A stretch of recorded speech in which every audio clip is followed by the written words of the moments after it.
नमस्कार दोस्तों, मेरे चैनल पे आपका स्वागत है। और आज हम बिहार दरोगा से रिलेटेड बात करने वाले हैं।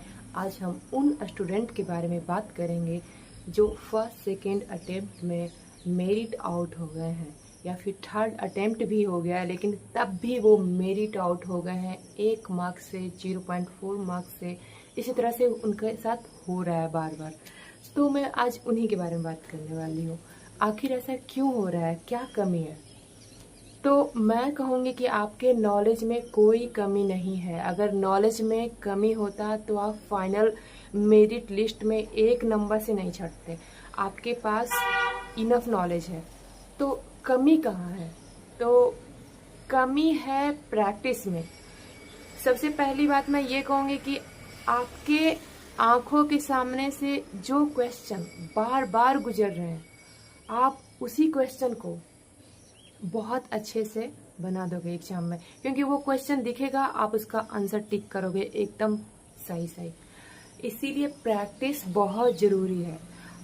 मतलब ये होना चाहिए कि आप कम ही किताब पढ़ो, जितना है एकदम सिलेक्टेड चीज़ें पढ़ो, लेकिन उसे रिवाइज इतना करो, इतना प्रैक्टिस करो कि आपकी आंखों के सामने से जब गुजरे तो छूटना नहीं चाहिए। और उनके साथ 1 या 2 बार या 3 बार वो मेरी डाउट हो गए, उनके लिए मैं दूसरी बात ये कहना चाहूँगी कि सिलेक्शन बहुत टफ क्वेश्चन से नहीं होता है। सिलेक्शन इजी क्वेश्चन जो आप गलती कर देते हो, उसी कारण से आप छट जाते हो, एग्जाम में मेरिट आउट हो जाते हो।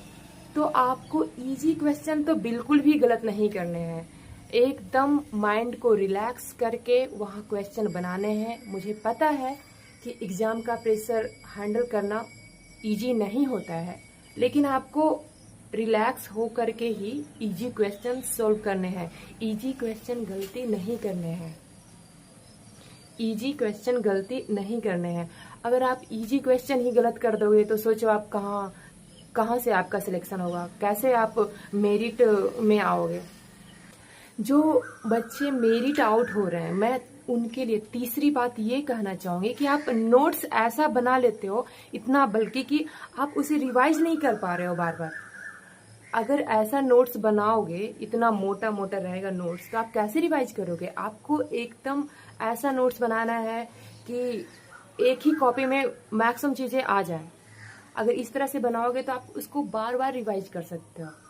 और मैंने पहले ही कह दिया है कि जो चीजें, जो क्वेश्चन है जो आपकी आंखों के सामने से बार बार गुजरेगा, आप उसे ही सही टिक करके आओगे एग्जाम में। इस चीज का ध्यान रखना है।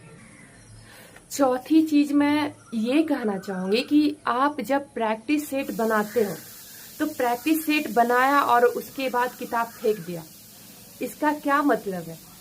अगर आप प्रैक्टिस सेट बना रहे हो और रिवाइज ही नहीं कर रहे तो कोई फायदा नहीं होने वाला प्रैक्टिस सेट से।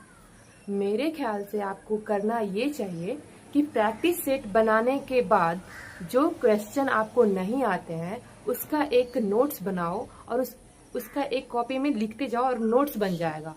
क्योंकि लास्ट टाइम आप पूरा प्रैक्टिस सेट रिवाइज नहीं कर सकते हो, लेकिन जो चीज़ें आपको नहीं आती है उनको अगर एक अच्छे नोट्स की तरह लिखे हुए हो तो उसको रिवाइज कर लोगे।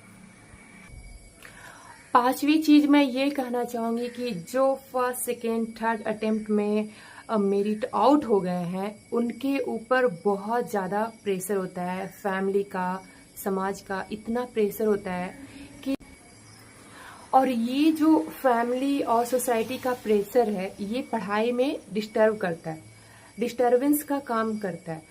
तो आपको क्या करना है? आपको एक कान से सुनना है और दूसरे कान से लोगों की बातें निकाल देना है। जो अच्छी चीजें हैं वही रखो अपने पास, बाकी लोग बुराई कर रहे हैं, कुछ भी कर रहे हैं, हमें क्या करना है? क्योंकि सिलेक्शन के बाद वही लोग हैं जो आपके बारे में बुरा बोलते थे, अब वही लोग अच्छा बोलेंगे। इसलिए इन चीजों पे गौर नहीं करना है। आप अपने काम पे अच्छे से फोकस कीजिए ताकि आपका सिलेक्शन हो। दोस्तों, जब तक सिलेक्शन नहीं होता है तब तक हर किसी को सुनना पड़ता है। आप बिहार एसआई का तैयारी कर रहे हो, ऐसा नहीं है कि आप सिर्फ आप ही को सुनना पड़ रहा है। आईएएस आईपीएस हर किसी ने यही कहा है कि उन्हें बहुत सुनना पड़ा है सिलेक्शन से पहले। लोग बहुत ताने मारते हैं, लेकिन आपको इग्नोर करके चलना है। इन चीज़ों को लेना ही नहीं है, अपने दिल पे हावी नहीं होने देना है। आपको अपने पढ़ाई पे अच्छे से फोकस करना है, योगा करना है, एक्सरसाइज तो करना ही है, क्योंकि आपको फिजिकली स्ट्रांग रहना है बिहार एसआई के एग्ज़ाम में। क्योंकि फिजिकल एग्जामिनेशन टेस्ट हो जाएंगे और इसके लिए कितना दिन देगा और कितना दिन नहीं देगा ये आप नहीं डिसाइड कर सकते हैं, ये तो बीपीएसएससी आयोग ही डिसाइड करेगा। इसीलिए आपको फिजिकली फिट भी होना है और इन चीज़ों का प्रेशर बिल्कुल नहीं लेना है। आप योगा एक्सरसाइज करते रहिए और खुश रहिए। दोस्तों, मैं दूसरा भी वीडियो लाऊंगी जिसमें स्ट्रैटेजी की बात करूंगी कि किस तरह से तैयारी करना है और फ्रेशर किस तरह से तैयारी करेंगे, मेरिट आउट है वो कौन कौन से बुक को फॉलो करेंगे, क्या उन्हें करना है, मैं इसके लिए अगले वीडियो में बात करूंगी। तो तब तक के लिए बाय, और मिलते हैं अगले वीडियो में, और हमारे साथ बने रहें।